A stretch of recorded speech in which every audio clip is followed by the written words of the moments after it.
Katakutan mo ang Allah. Huwag na huwag mong ipagpalit ang iyong magulang sa kahit sinuman.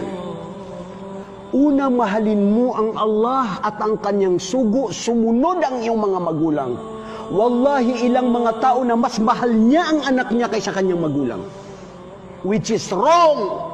Wallahi, mali yun. Ulitin mo, Ustad. Ilang mga tao ngayon na mas mahal ang anak niya kaysa sa magulang. Mali yun. Ang dapat mahalin mo ang magulang mo. Gusto mo makapasok sa paraiso, kalugdan ng Allah, yan ang susi. Hindi ang anak mo. Ilang mga tao na nakapasok sa impyerno dahil sa kanyang mga anak.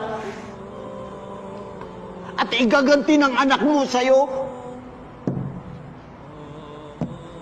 Pagkatapos na palaki mo siya, nabigyan ng lahat, ang igaganti sa'yo, tatalikuran niya. Wallahi, mali yun mga kapatid. Mas mahalin mo ang magulang mo kaysa sa mga anak mo. At yan ang dapat. Dahil ang mga asawa at ang mga anak, ito ay pagsubok ng Allah sa'yo. At hindi ang mga magulang mo. Anong sinabi ng Allah subhanahu wa ta'ala sa Quran? Ya ayyuhalladhina amanu, inna min azwajikum wa auladikum fitna.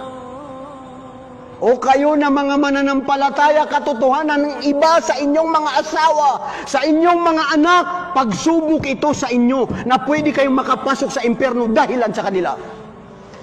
Gusto mo kalugdan ng Allah, makapasok sa paraiso, paglingkuran mo ang magulang mo. Wallahi, mas mahal yun ng Allah. Paglingkuran, pagsilbihan siya, kaysa ikaw ay mag-hajj at mag-umrah. Dalil, si Uwais.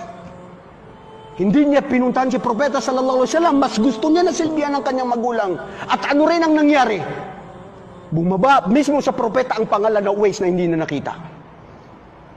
Mga tao na gustong mamatay sa larangan ng Islam, gustong mamatay sa jihad, pumunta sa Propeta sallallahu alaihi wasallam, Ya Rasulullah, idin li fil jihad. Ya Allah, o sugo ng Allah, ako ay gustong mamatay para sa larangan ng Allah. Anong sinabi ng Propeta sallallahu alaihi wasallam? Ahayu walidaik, buhay ba ang dalawa sa isa sa iyong mga magulang? Naam. Fafihima tujahid. Doon ka sa kanila dalawa ay mag-jihad. Mga kapatid, ang jihad sa magulang,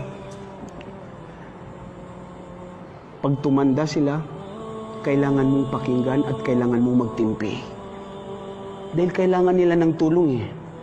Alam nyo ba, pag tumanda na yung matanda, napakasensitibo yan. Kung ikaw nagsasalita ng magandang salita sa iyong mahal sa buhay, sa iyong siyota, nililigawan, dapat yan sabihin mo sa magulang mo.